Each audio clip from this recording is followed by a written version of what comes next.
മന്ത്രി രാജീവ് ചന്ദ്രശേഖരനും മന്ത്രി നമ്മുടെ മുരളീധരനും ഇവർ മൂന്ന് പേരെയും കൂടെ പുള്ളി ഫോണിൽ വിളിച്ച് പറഞ്ഞിട്ട് അയക്കുകയാണ്. എന്താണ് ചെയ്തേക്കാനാ പറഞ്ഞത് ജോയിന്റ് സെക്രട്ടറിയോട്. വളരെ ശക്തമായ സമീപനമായിരുന്നു. ശക്തമായ കാര്യങ്ങൾ നടക്കുന്നുണ്ട്. അതിന്റെ മാറ്റങ്ങൾ കണ്ടു തുടങ്ങിയിട്ടുണ്ട്. അല്ലേ? ഒരു സംശയം വേണ്ട, വലിയ മാറ്റങ്ങൾക്ക് ഈ നാട് പാത്രിപൂർവ്വം ഉണ്ടാവും. പിന്നെ അത് തന്നെയല്ല, ലോക സാമ്പത്തിക രംഗത്തെ മൂന്നാമത്തെ രാഷ്ട്രമാക്കി ഭാരതത്തെ മാറ്റിയെടുത്തവനാണ് നരേന്ദ്രമോദിജി എന്ന പ്രധാനമന്ത്രി. അങ്ങയുടെ നേതൃത്വത്തിൽ ഇനി കേരളം രക്ഷിക്കാൻ നോക്കുകയില്ലെങ്കിൽ അദ്ദേഹത്തെ ചീത്ത പറഞ്ഞുകൊണ്ട് LDF UDF നടക്കുക എന്ത് കിട്ടാനാ? വല്ലതും കിട്ടാനുണ്ടോ? 4 ലക്ഷം കോടി രൂപ കടവാക്കിയിട്ട് പിണറായിയും മക്കളും എല്ലാം കൂടെ മൂട്ടിച്ച് മുടുക്കിയില്ലേ കേരളം? വല്ല രക്ഷയുണ്ടോ നമുക്ക്? 10-60 വണ്ടിയുടെ ആകുമ്പോഴേ പിണറായി വിജയൻ ഇങ്ങനെ അങ്ങോട്ടും ഇങ്ങോട്ടും യാത്ര ചെയ്യുന്നു. എന്ത് കിട്ടും നമുക്ക്? എത്ര ആത്മഹത്യയായി? നമ്മുടെ ചെറുപ്പക്കാർ മുഴുവൻ നാട് വിട്ടു പോവല്ലേ? നമ്മുടെ കർഷകരും ആത്മഹത്യ ചെയ്യുന്നു, ചെറുകിട കച്ചവടക്കാർ ആത്മഹത്യ ചെയ്യുന്നു. ഇതെല്ലാം തരിപ്പണമായ ഒരു സ്റ്റേറ്റാണ് നമ്മുടെ. ഇതിനെ രക്ഷിക്കാൻ ആരാ ഉണ്ടായി? ഒറ്റ മാർഗമുള്ളൂ, BJPയും അതോടൊപ്പം നരേന്ദ്രമോദിജിയും. 100% അദ്ദേഹത്തിൻ്റെ പുറകെ കൂടി അദ്ദേഹത്തെ കൊണ്ട് ഈ നാടിൻ്റെ ഉത്തരവാദിത്തം ഏറ്റെടുപ്പിക്കുക എന്നാണ് നമുക്ക് ചെയ്യാൻ കഴിയുന്നത് ഏറ്റവും വലിയ കാര്യം. അത് ചെയ്യും. കേരളത്തെ രക്ഷിക്കാമെന്ന് ഞാനും നോക്കട്ടെ. കേരളം രക്ഷപ്പെടുമെന്ന് മാത്രമല്ല, ഇത് ഈ കേരളത്തെ പറയുന്നത് തന്നെ വലിയ ഭൂമിയാന്നൊക്കെയാണ് പറയുന്നത്. എന്നാ സ്വർഗമാണെന്ന്, ഭൂമിയിലെ സ്വർഗം എന്ന്. എവിടെ സ്വർഗം? ഇവിടെ സ്വർഗത്തല്ല, ഭൂമിയിലെ നരകമാണ് ഇപ്പം കേരളം. ആ നരകത്തെ സ്വർഗമാക്കും. നോക്കൂ, കാണിച്ചു തരാം. അതിനുള്ള പരിശ്രമത്തിലാണ് PC ജോർജ്. അതെ. കേരളത്തിന്റെ രക്ഷകനായിട്ടാണ് PC ജോർജ്. ഞാൻ രക്ഷകനല്ല, ഞാൻ കേരളം എന്ന സംസ്ഥാനത്തിന്റെ ഒരു എളിയ പൊതുപ്രവർത്തനം എന്ന നിലയിൽ എൻ്റെ കടമ നിർവഹിക്കുന്നതായി ഞാൻ മാറും. ഒന്ന് നമുക്ക് റിവേഴ്സ് ഇങ്ങനെ ഇപ്പൊ പറഞ്ഞതിലൊന്ന് ഞാൻ റിവേഴ്സ് ഇങ്ങനെ പോവാണ്, ഒന്ന് കറക്കി ഒരു സ്പീഡിലിട്ട് പോവാം. ഇപ്പൊ നരേന്ദ്രമോദിയെ കുറിച്ച് പറഞ്ഞു, ഇതിനു മുമ്പ് പറഞ്ഞ വാക്കുകളൊക്കെ ഒന്ന് ഓർക്കുന്നുണ്ടോ? ഞാൻ പറഞ്ഞിട്ടുണ്ടാവും. ദൂരം പറഞ്ഞിട്ടുണ്ട്. ഞാൻ നിന്ന് കേരളത്തെ തകർക്കാൻ വഴക്കുണ്ടാക്കണ്ട. ഞാന് പിണറായി വിജയനെ പറ്റി നല്ലത് പറഞ്ഞിട്ടുണ്ട്. അത് നല്ലത് ചെയ്തപ്പോഴാണ് നല്ലത് പറഞ്ഞത്. കാരണം ആ ഇലക്ട്രിസിറ്റിയിൽ 1767 മെഗാവാട്ട് വൈദ്യുതി ഉൽപ്പാദിപ്പിക്കാൻ പിണറായി വിജയന് കഴിഞ്ഞു 2.5 കൊല്ലം കൊണ്ട്. അയാളെ അഭിനന്ദിച്ചു, ബഹുമാനിച്ചു. അത് ഞങ്ങൾ കട്ടു. ലാവലിൻ കള്ളത്തരം, പിന്നെ സ്വർണ്ണ കള്ളക്കടത്ത്, ഇപ്പൊ കേരളത്തിലേക്ക് മോശം തെറി പറയുന്നു. അതിലെ അത്ഭുതമല്ലേ നീ? അതുള്ളതാണ്. എന്റെ സംഭവത്തിൽ എന്നെ കാണുന്നത് പറയും. ഞാൻ സത്യം പറയും. ഞാൻ ആദ്യം UDF LDF നിന്ന് രണ്ടും മാറി പരീക്ഷിച്ചിട്ടുള്ളവരെ. ഞാൻ ഏതെങ്കിലും സ്ഥാനത്തിന് വേണ്ടി ഏതെങ്കിലും പാർട്ടി മാറിയ പറയാൻ പറഞ്ഞു ഞാൻ കേട്ടേക്കാം. LDF നിൽക്കുമ്പോൾ VS അച്യുതാനന്ദനെ മന്ത്രിയാക്കാൻ നോക്കിയില്ലേ? എല്ലാവർക്കും അറിയാമല്ലോ. അദ്ദേഹമാണ് ഏറ്റവും പരിശ്രമിച്ചത്. ഞാനല്ലേ വേണ്ടെന്ന് പറഞ്ഞു. ഞാൻ വേണ്ടെന്ന് പറഞ്ഞ എന്തിന്? അവിടെ പാർട്ടിയിൽ വഴക്ക് ഒഴിവാക്കാൻ. ഒരു പാർട്ടിയിലും വഴക്ക് ഒഴിവാക്കണം, ഉണ്ടാക്കിയിരിക്കരുതെന്ന് നിർബന്ധം എനിക്കുണ്ട്. അത് കഴിഞ്ഞു UDF വന്ന് ഉമ്മൻചാണ്ടി മരിച്ചു പോയെങ്കിലും അദ്ദേഹത്തിന് കുടുംബത്തിന് അറിയാമല്ലോ. അദ്ദേഹത്തെ മാത്രം രമേശ് ചെന്നിത്തലയെ അറിയാമല്ലോ, കുഞ്ഞാലിക്കുട്ടി സാഹിബിനെ അറിയാമല്ലോ. അവരെല്ലാം കൂടെ വന്ന് മാണിയുടെയും ജോസഫിനെ കാലെ പിടിച്ച് പറഞ്ഞില്ലേ എന്നെ കൂടെ മന്ത്രിയാക്കാൻ. 3 മന്ത്രിസ്ഥാനം നിങ്ങൾ എന്നോടും പറഞ്ഞു മന്ത്രി ആകണം. ഞാൻ പിന്നെ സാധ്യമല്ല. കാരണം എന്താണെന്നറിയുമോ? ജോസഫ് ചത്താൻ ഞാൻ മന്ത്രിയാൻ സമ്മതിക്കുക. മാണിക്കാർ പിന്നെയും രഹസ്യമായിട്ട് ജോറെ ആയിക്കുമെന്ന് പറയും. പക്ഷേ ജോസഫ് സമ്മതിക്കില്ല. അപ്പം ഞാൻ മന്ത്രി ആകുക എന്ന് പറഞ്ഞാൽ ജോസഫുമായിട്ട് അടിച്ചു പിരിക്കുകയെന്ന്. ഞാൻ പാർട്ടിക്കകത്ത് വഴക്കുണ്ടാക്കാൻ ആഗ്രഹിക്കുകയാണ്. അവിടെ എനിക്ക് മന്ത്രിസ്ഥാനം വേണ്ടെന്ന് പറഞ്ഞു. സ്വയം ത്യാഗം ചെയ്യല്ലാതെ ഒരു കാരണവശാലും ഒരു സ്ഥാനത്തിന് വേണ്ടി ആരെയും ഞാൻ അപമാനിച്ചിട്ടില്ല. ഇനി അതുണ്ടാകുകയില്ല. ഇപ്പോൾ BJP വന്ന് ഏതെങ്കിലും സ്ഥാനം ചോദിച്ചോളും ദേശീയ നേതാക്കന്മാരോട്. അവരെ ഏത് സ്ഥാനം തരാമെന്ന് അവർ ചർച്ചയ്ക്ക് അവർ തയ്യാറല്ലെന്ന്. 7 പ്രാവശ്യം MLA ആയ ഒരാൾ, സീനിയർ കേരള കോൺഗ്രസിന്റെ നേതാവ്, താങ്കൾക്കൊരു സ്ഥാനം തരില്ല എന്ന് ഒക്കെ പറഞ്ഞു കഴിഞ്ഞാൽ ഞങ്ങൾ വിശ്വസിക്കാൻ മണ്ടന്മാരൊന്നുമല്ലല്ലോ. അല്ല, ഞാൻ ചോദിച്ചില്ലല്ലോ. തരുമെന്ന് ഉറപ്പുള്ളതുകൊണ്ടാണ് ചോദിക്കാത്തത്. അതല്ലെന്ന് വേണം ചോദിക്കാൻ പാടില്ല. ഇന്നത് വേണം ഞാൻ പറഞ്ഞില്ല. ഒരു കാര്യം, അത് ആദ്യമേ ചർച്ചയിൽ തന്നെ അവിടുന്ന് ദേശീയ നേതൃത്വത്തിൽ നിന്ന് ഒരു കമന്റ് വന്നത് പറഞ്ഞു, സോറി ഞാനതിന് വന്നതല്ലെന്ന് പറഞ്ഞു. പച്ചയ്ക്ക് പറഞ്ഞു. അല്ല, ഈ പറഞ്ഞത് ഒരു കാര്യം പറയാം. ഇപ്പൊ പറഞ്ഞല്ലോ, എനിക്ക് അപ്പോൾ തോന്നുന്നത് ഞാൻ പറയും, അത് ആരാണെങ്കിലും പറയും. അങ്ങനെ പറഞ്ഞിട്ടുമുണ്ട്. ഇല്ല എന്ന് ഞാൻ പറഞ്ഞു. ഇപ്പൊ പിണറായി വിജയന്റെ ഉദാഹരണം പറഞ്ഞു. മോദിയെ കുറിച്ച് പറഞ്ഞ കാര്യങ്ങൾ ഓർക്കുമ്പോൾ അന്ന് മോദി ചെയ്തതൊക്കെ തെറ്റായിട്ട് തന്നെ അന്ന് വിലയിരുത്തിയോ? അന്ന് വിലയിരുത്തത് തെറ്റായിട്ടാണ്. അതുകൊണ്ടാണ് അങ്ങനെ പറഞ്ഞത്. മനസ്സിലായി? അതിന്ന് മോദി മാറി. മാറിയെന്ന് മാത്രമല്ല, മോദി എന്ന് പറയുന്ന വ്യക്തിയെപ്പറ്റി ഹൈദർ അലി ഒന്ന് ആലോചിച്ച് എന്താ ഇത്? ഞാൻ ആദ്യം ഇങ്ങനെ ചുമ്മാ ഒരു ഇപ്പോൾ അടക്കുന്ന ഒരു മനുഷ്യൻ എന്നുള്ളതിന് ഞാൻ കണ്ടത്. പക്ഷേ അതേ ഇപ്പം എവിടെ ചെന്ന് എത്തി നിൽക്കുന്നു? നിങ്ങൾ ആരും ലോക ജനതയുടെ മുമ്പിൽ ഒന്നാമത്തെ രാഷ്ട്രീയ നേതാവായിട്ട് ജനം ഏത് 7 ചാനലോ 7 പത്രങ്ങളും കൂടി നടത്തിയ വലിയ ഗാലപ്പോളി സർവേ പോലും ഒന്നാം സ്ഥാനം ലോകരാഷ്ട്രങ്ങളിൽ മോദിജിക്കാണ്. ആ മനുഷ്യൻ മോശം എന്ന് പറഞ്ഞാൽ എങ്ങനെ നോക്കുന്നത്? അത് തന്നെയാണോ? പട്ടിണിയില്ലാത്ത നാടാക്കി മാറ്റിക്കൊണ്ടിരിക്കില്ലേ ഇന്ത്യ മഹാരാജ്യത്തെ? ഇന്ന് എവിടെ പോയി നിൽക്കുന്ന ഇന്ത്യയുടെ രാഷ്ട്രീയ സാമൂഹിക പരിസ്ഥിതി മുഴുവൻ മാറ്റിമറിച്ചില്ല അദ്ദേഹം രാമക്ഷേത്രം പണിന്നുള്ള കുറ്റം എന്ത് ന്യായമുണ്ട്? പറയുന്നൊരു ന്യായം വേണ്ടേ? ബാബരി മസ്ജിദ് തകർത്തു. ആരാ തകർത്തേ? ബാബർ എന്തിനാ അവിടെ അമ്പലത്തിനകത്ത് കെട്ടി പള്ളിയാക്കിയത്? എന്ത് ചരിത്രമാണ് ബി സി പറയുന്നത്? ചരിത്രം സത്യമായിട്ട് പറയണ്ടേ? സുപ്രീം കോടതി പറഞ്ഞത് ഞാൻ ഈ പറയുന്നത് അല്ല, ഞാൻ വേറെ ആരും പറഞ്ഞ് ഞാൻ പറയാറ്. അതില് ഈ സുപ്രീം കോടതി പറഞ്ഞത് അതുകൊണ്ടാണ് പറഞ്ഞു മോദി പറയുന്ന അഭിപ്രായം ഒന്ന് ആലോചിക്കണം. അവിടെ ക്ഷേത്രം പണിത് അത് അവിടെ അന്തസ്സായി. അതോടൊപ്പം അവിടെ മോസ്ക് പണിയാണ് നടപടി സ്വീകരിച്ചിരിക്കുക. അതല്ലാതെ അദ്ദേഹത്തിന് മതേതര സ്വഭാവത്തിലൊരു തെളിവില്ലേ അത് അവിടെ മോസ്ക് പണിയാൻ? അവിടെ ചില മുസ്ലിം തീവ്രവാദികൾ, അത് പോപ്പുലർ ഫ്രണ്ട് പോലുള്ള തീവ്രവാദികളുണ്ട്, അവരല്ലാത്ത മുസ്ലിം സമൂഹവും മോദിക്ക് പിന്തുണ പ്രഖ്യാപിച്ചിരിക്കുകയാണ്. മതേതരത്വത്തിൻ്റെ മഹത്വം അദ്ദേഹം കാണിച്ചു കൊടുക്കുകയല്ലേ? അതിനെ അവിടെ പള്ളി പണി അനുവദിക്കണോ? അതാണ് ഞാൻ പറഞ്ഞത്. അപ്പം കോടതിയെയും നിയമ സംവിധാനത്തെയും ബഹുമാനിക്കുന്ന ഒരു പ്രധാനമന്ത്രി നമുക്കുണ്ടെന്നുള്ളതാണ് അഭിമാനകരമായ കാര്യം എന്ന് എൻ്റെ അഭിപ്രായം. അതാണ് അഭിപ്രായം. ഈ പറഞ്ഞതുപോലെ പല കാര്യങ്ങളും എതിർത്തും പല കാര്യങ്ങൾ വിമർശിച്ചു നിൽക്കുന്ന ഒരാളാണ് പി സി ജോർജ്. ഒരു മാറ്റമില്ല. എനിക്ക് പേഴ്സണലി അറിയാവുന്നതുകൊണ്ട് പല കാര്യങ്ങളും എതിർക്കുന്നുണ്ട്. എവിടെയാണ് വീഴ്ച സംഭവിച്ചതെന്ന് എന്നെങ്കിലും ചിന്തിച്ചിട്ടുണ്ടോ? വീഴ്ച പറ്റിയിട്ടില്ല, അത് ഇതറിയില്ല അറിയണ്ട. എനിക്ക് വീഴ്ചയില്ല.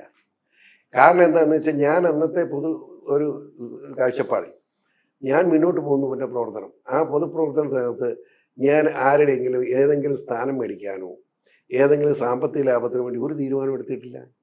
ആ എടുക്കുന്ന തീരുമാനം എൻ്റെ മനസ്സാക്ഷി ശരി എന്നതിന് കണ്ടുകൊണ്ട് മാത്രം അതിനെടുത്ത് പോയി. എന്നെ എത്രയോ ഉപദ്രവിച്ചിട്ടുണ്ട് പല ഭരണാധികാരികളും. ഞാൻ ഉപദ്രവിച്ചു? ഞാൻ ഒന്നും ചെയ്യുന്നില്ലല്ലോ. ദൈവം കൊടുത്തോളും. പക്ഷെ അതാ പ്രശ്നം.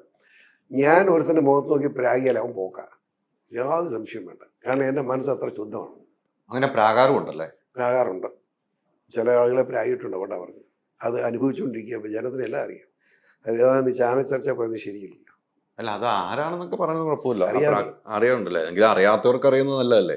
വേണ്ട. പ്രാക്ക് പലിക്കുന്ന ആ APമാരെ പറ്റി നീ ജനം അറിയണ്ട. അതുകൊണ്ട് അത്രയ്ക്ക് മോശമാണ്.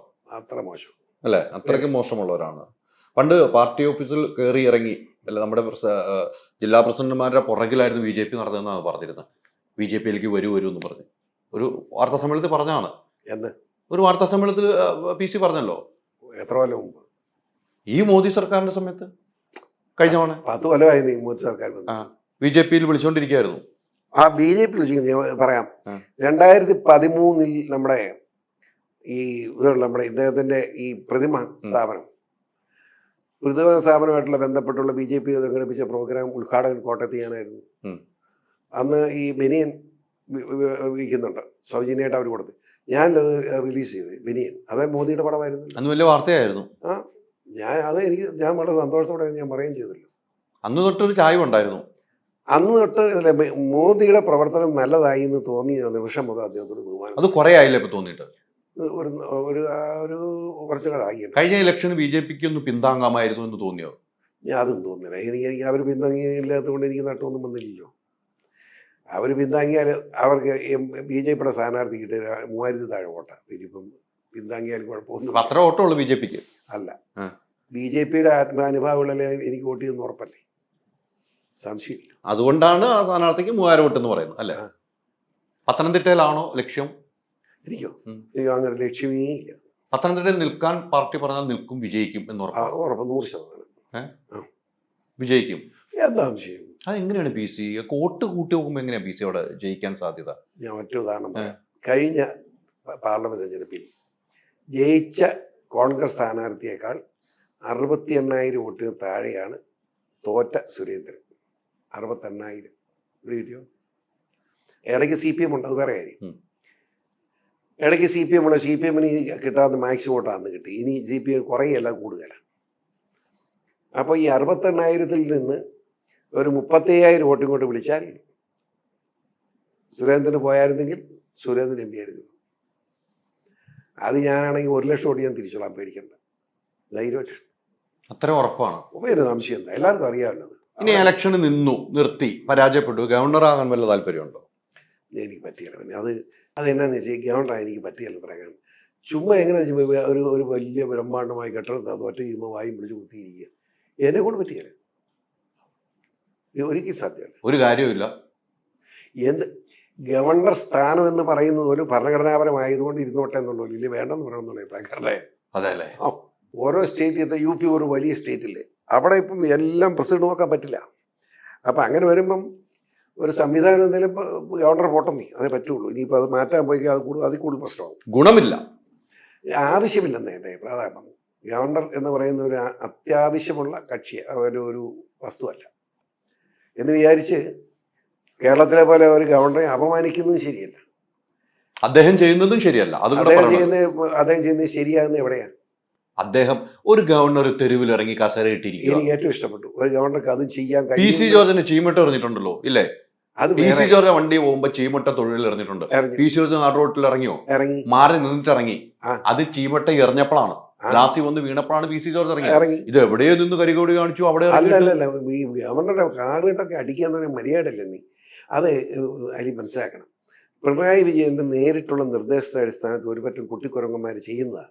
അതിന് ഇതെല്ലാം മരുന്നില്ല, അതുകൊണ്ട് അതിനെ അനുകൂലിക്കുക. അല്ലെ ഗവർണർ റോഡ് ഇറങ്ങിയിരിക്കുന്നത് എനിക്കിഷ്ടമല്ല, പക്ഷെ അങ്ങനെ ഇറങ്ങിയിരുന്നപ്പോൾ പ്രശ്നത്തിന് പരിഹാരം ഉണ്ടായി. അവരൊക്കെ അകത്ത് പോയി, അവരൊക്കെ അകത്ത് പോകേണ്ടി വന്നു. ഗവർണർക്കുള്ള പ്രത്യേക അധികാരം ഉണ്ട്. ആ അധികാരം പ്രകാരമുള്ള സെക്ഷൻ 24 എടുത്ത് അനുസരിച്ച് കേസെടുത്തു. ജാമ്യം കിട്ടിയില്ല അമ്മമാർ, മര്യാദ പഠിച്ചു.